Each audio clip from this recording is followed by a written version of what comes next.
સ્વામિનારાયણના સાધુના બકવાસથી માટેલ મંદિરના સંચાલકો લાલઘૂમ થયા છે। શ્રી ખોડિયાર માતાજી વિશે ખરાબ ટિપ્પણી કરતો વધુ એક સંતનો વિડીયો વાયરલ થયો છે।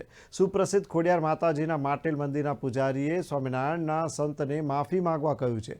સહજાનંદ સ્વામીએ રંગવાળા કપડાં નીચવીને ખોડિયાર માતાજી ઉપર ઉડાડ્યા અને ભક્ત બનાવ્યા એવો સાધુ દ્વારા બકવાસથી રોષ ફેલાયો છે। માટેલ મંદિરના ગુજરાતભરમાં વસતા ખોડિયાર ભક્તોની લાગણી દુભાઈ છે। સ્વામિનારાયણના સંત તાત્કાલિક માફી માગે તેવી માંગ ઉઠી છે કે તમારા જે હોય એ તમે બીજાને લાગવું પડે। બિન સત્સંગી હોય તમારા કાકા બાપા, જેમ કે જોબન પગીના કુળદેવી ખોડિયારમાં, પણ હવે આવડા ભગત થયા એટલે એને કુળદેવી તરીકે પછી મહાલક્ષ્મી કહેવા પડે, પણ એનો જો કોઈ સત્સંગ મૂકી દીધો હોય તો એને પછી ખોડિયારમાં કહેવાય એવું આમ છે। પણ ઘણા પકડી રાખે, હજી કુળદેવી મૂકતા નથી કે કુળદેવીમાં પાછા નારાજ થઈ જાય તો નારાજ ન થાય, પગે લાગે કે આ એક પુરુષોત્તમ નારાયણનો ઉપાસક આ મારો હજી ભગત થયો છે। મારો જે હતો પરંપરાનો ભગત એ પુરુષોત્તમ નારાયણનો થયો છે, તેને તો આનંદ થાય। નહીં તો જોબન પગી ઉપર ખોડિયારમાં કુરાજી થવા જોઈએ ને, થયા આવું કે આવે આમ છે, એ તો રાજી થાય આમ છે। તે જો ખોડિયારમાં ની પ્રસાદી ના કર્યા, મહારાજ નાવા ગયા, રંગોત્સવ કરી જોબન પગીને ખેતરમાં કુવે, એટલે મહારાજ કે આ કોણ છે? તો કે મહારાજ અમારે કુળદેવી, કે બધાને કુળદેવી હોય, જેટલા છે ને ગૃહસ્થો ખબર ન હોય, ઘણાને પરંપરા ના આવે ને, પરંપરાથી ચાલ્યા આવતા દેવી કુળ, એને કહેવાય કુળદેવી।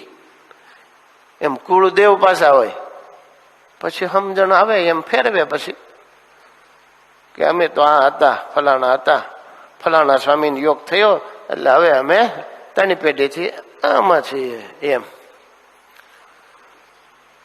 તો મહારાજે પૂછ્યું તો કે આ તો અમારા કુળદેવી છે, એટલે મહારાજે કપડા ભીના હતા ને એ રંગ નિસવીને માતાજી ઉપર છાંટ્યો કે હવે તમારા કુળદેવીને સત્સંગી કર્યા અમે।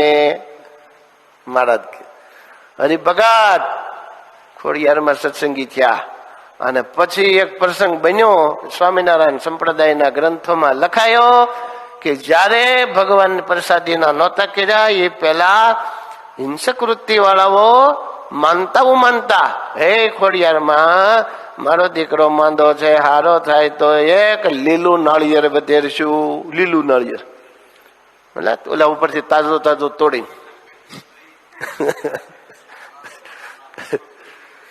આપણે તેને જ કહી ને, નાળિયેરી ઉપરથી તાજો તોડી એને કહેવાય તરફો, લીલું નાળિયેર। ઈ વધેરવાની વાત નથી, 4 પગે હાલે એ લીલું નાળિયેર। મિત્રો, હમણાં છેલ્લા 4-5 દિવસથી સોશિયલ મીડિયા ઉપર સ્વામિનારાયણ સંપ્રદાયના એક સંત જે ખોડિયાર માતાજી વિશે બહુ દુર્લભ વાત કરી રહ્યા છે, જેનાથી ખોડિયાર માતાજી મંદિર માટેલની તેમજ ખોડિયાર માતાજીના દરેક સેવક ગણની લાગણી દુભાણી છે।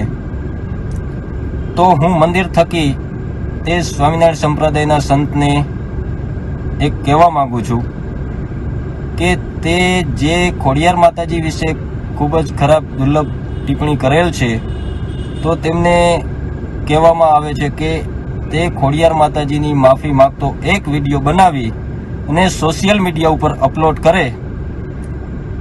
જો આ રીતે તે નહીં કરે તો આના પગલાં લેવામાં આવશે। જય માતાજી।